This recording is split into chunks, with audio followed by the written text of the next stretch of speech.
香港人鍾意食土匪雞翼，美國人又會唔會鍾意食呢？鍾唔鍾意食土匪雞翼，我就唔知道啦。但美國人其實都鍾意食雞翼，關於點樣準備雞翼意見可能會兩極分化，所以難怪連鎖餐廳 Wingstop 專門經營雞翼的美國跨國連鎖餐廳表示，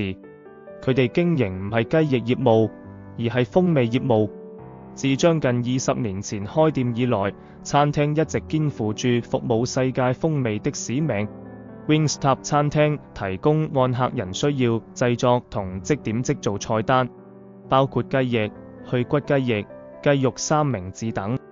味道大膽，層次分明，觸及客人所有感官。Wingstop 連鎖店還供應薯條以及各種蘸醬和配菜。餐廳目標人群係那些對所做的每一件事都要求有風味蓋人，因為 Wingstop 賣的唔僅僅係一餐飯，它還係一種風味體驗。Wingstop 現在經營和特許經營店分全球餐廳網絡，已成為世界上最大以雞翼為主的快餐連鎖餐廳，於全球擁有近1900家分店。為咗成為全球10大餐廳品牌，集團希望喺美國擁有4000多家餐廳，喺國際上擁有3000多家餐廳，同時保持其廣泛的銷售增長記錄及一流的回報。大家記得留意，本影片內容純粹個人意見分享、教學，並非投資建議。投資有風險，有賺有賠。大家做任何買賣時，應該自己做足功課及準備好買賣策略。如果大家都喜歡呢類教學片，記住做足3個動作，幫我按 Like、Share 同 Subscribe， 同埋分享俾你哋朋友睇啦。Wingstop 最初係德克薩斯州的一家小型水牛式雞翼餐廳，透過自己專有食譜、出色的食物和卓越的客戶服務，同時滿足客人需求。好快餐廳已經成為粉絲的最愛。結果，第一家特許經營 Wingstop 分店於1997年開業，5年內，這間連鎖店已為全球供應咗10億隻雞翼，成為餐飲業發展最快的品牌之一。2003年 ，Wingstop 被 Gemini Investors 收購，後者於2010年將其出售給 Rock Capital Group， 然後公司於2015年上市。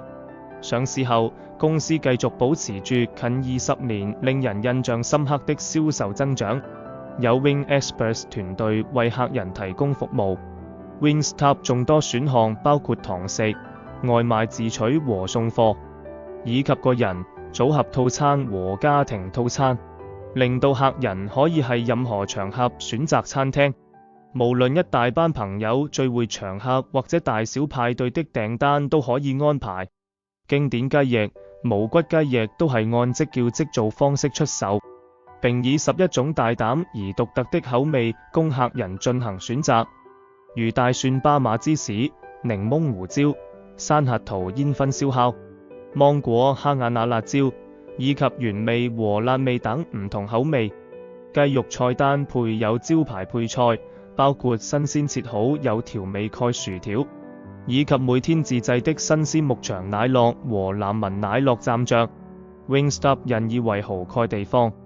係佢哋準備食物時從來唔會用加熱燈或者微波爐。最近餐廳界推出咗雞肉三明治，仲有所有雞翼口味。雖然特許經營商協議可能每間都唔同，但特許經營商通常需要為每家開設的餐廳支付$20,000特許經營費。合同通常規定10年初始期限，並有機會進一步續約。每個加盟商都要同 Wingstop 支付折扣後總銷售額6%蓋特許權使用費。此外，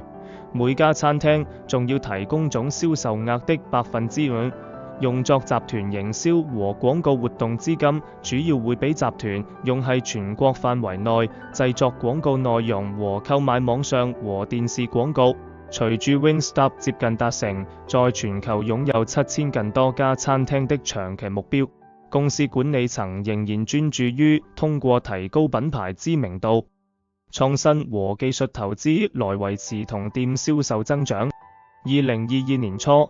，Wingstop 將特許經營商對其全國廣告計劃的貢獻提高到5%，以支持集團通過廣泛的社交媒體和網上營銷渠道增加營銷支出和優質廣告位置，目的係讓 Wingstop 能夠瞄準核心客戶，並通過相關有影響力的渠道傳遞公司營銷策略。公司仲喺客戶關係管理及數碼平台上進行重點投資，令到公司能夠從傳統基於促銷的營銷方式轉變為基於數碼平台的戰略。特別係隨住網上銷售額繼續總銷售額的60%以上，保持一流的經濟效益係公司一個關鍵優先處理事項。Wingstop 的運營模式目標係平均最初每間分店投資40萬美元，成本唔包括購買房地產或租賃成本和分店開業前費用。目前戰略計劃側重於品牌知名度、菜單創新、特許經營店交付改進、數據驅動營銷和數字化轉型。公司的目標係短期內要將進一步增加投資到200萬美元。在餐廳運營的第2年，Wingstop 的目標係特許經營商的現金回報率超過50%。特許經營商2020年和2021年新開餐廳的93%以上公司認為，這凸顯咗連鎖店商業模式的財務吸引力，並有助集團推動這個特許經營系統持續增長。憑藉係全球擴張的重要機會，Wingstop 打算進一步努力增加現有和新的國內市場以及國際市場滲透率，包括為全球供應鏈奠定基礎，創造一致的數碼形象，並最大限度地提高品牌知名度。公司表示，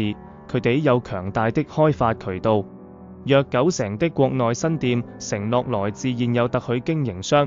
表示餐廳商業模式的實力及其積極的特許經營商與特許經營商關係。仲有，由於公司較細的房地產投資足跡、簡單營運模式的操作、普遍和廣泛的雞肉吸引力，以及根據當地口味定製各種口味的能力，餐廳運營模式繼續在國際上得到很好的轉化，並為公司增長提供咗巨大的機會。現時集團已經在位於6個海外國家開設近200家餐廳為基礎。業績方面，Wingstop 在去年最新一季業績中再實現另一個強勁增長的季度，在2022年9月季度業績新增40個營業點。在特許權使用費收入和特許經營費的推動下，季度的總收入飆升40%以上，達到9270萬美元。雖然大部分增長係由銷售量增加推動的，但由於國家廣告基金貢獻率提高到5%，廣告費用也增加了1660萬美元。儘管收入有強勁增長，但本季度的銷售成本只係僅略有增加，受到食品、飲料和包裝成本影響。大骨雞翼的成本較上年同期下降了43%，因此 Wingstop 的淨收入也同比增長近2成，達到1340萬美元。展望未來，